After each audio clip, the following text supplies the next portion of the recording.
I know the feeling. You spend a few minutes scrolling through endless cheap budget camera rigs, click add to cart, and then, a week later, you're wrestling with a wobbling setup that can't even hold a 4-pound mirrorless lens steady enough for a simple walk-by interview.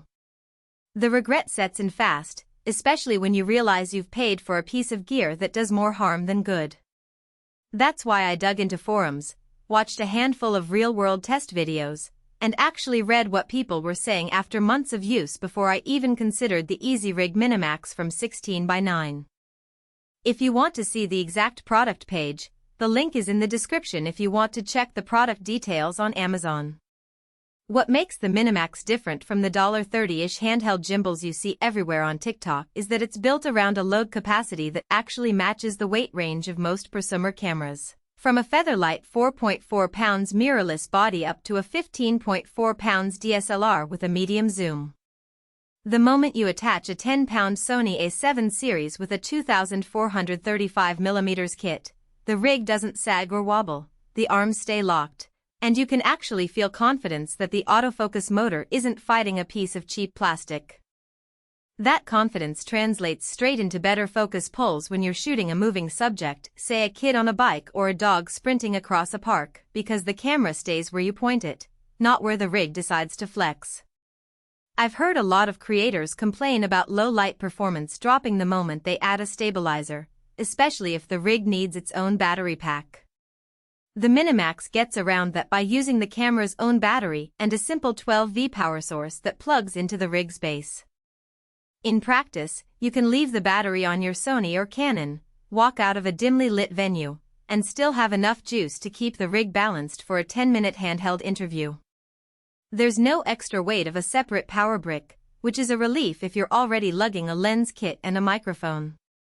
One of the biggest pain points I've seen in reviews, and something I personally ran into while testing a friend's vlog, is menu friction. You know the scenario, you're halfway through a shot, you need to change the aperture, but you have to yank the rig off, fumble with a clamp, and risk losing your framing. The MiniMax uses a quick-release plate that slides into the camera's tripod socket in under a second. Once it's locked, you can still twist the plate to adjust the tilt without taking the rig off the camera.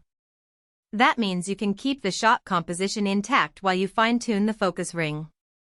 In low-light indoor interviews, that tiny time savings can be the difference between a clean 5.6 ISO and a grainy mess. If you're a beginner just learning the ropes of handheld storytelling, you might wonder whether a support system is worth the investment at all. The truth is, the MiniMax doesn't try to be a magic gimbal that steadies every shake, it's a well-engineered weight distribution platform. For a novice who's still learning how to hold the camera steady, the extra mass of the rig actually helps smooth out hand tremors. I've seen hobbyists who used a basic shoulder rig for a week and suddenly noticed their footage stayed level during a walkthrough of a small CAF. That's the kind of practical boost you get when the system is matched to the camera's weight instead of being an afterthought add-on. On the flip side, if you're a seasoned run-and-gun filmmaker who relies on a compact, ultralight setup to duck into crowded events, the MiniMax might feel a bit too solid. It adds roughly 2.5 pounds of its own frame, which is negligible for a solo shooter with a 4-pound mirrorless body, but it's still a trade-off compared to a featherlight handheld stabilizer that weighs half as much. Those pros who need to stay under a 6-pound total package for stealth shots may want to skip this rig and stick with a dedicated gimbal. Another real-world scenario that separates the MiniMax from cheap alternatives is its behavior in dynamic movement. I watched a travel vlogger use the rig on a bustling street market while moving the camera in a fluid, almost run-and-pan style. The rig held the camera steady through sudden jolts from passing cyclists and didn't produce the usual wobble bounce you see when the rig's arm is undersized for the load. The vlogger mentioned that the confidence in the rig let them focus on storytelling instead of constantly checking the horizon line for drift. That confidence is something you can't quantify in a spec sheet, but you can feel it when you're trying to capture an impromptu performance.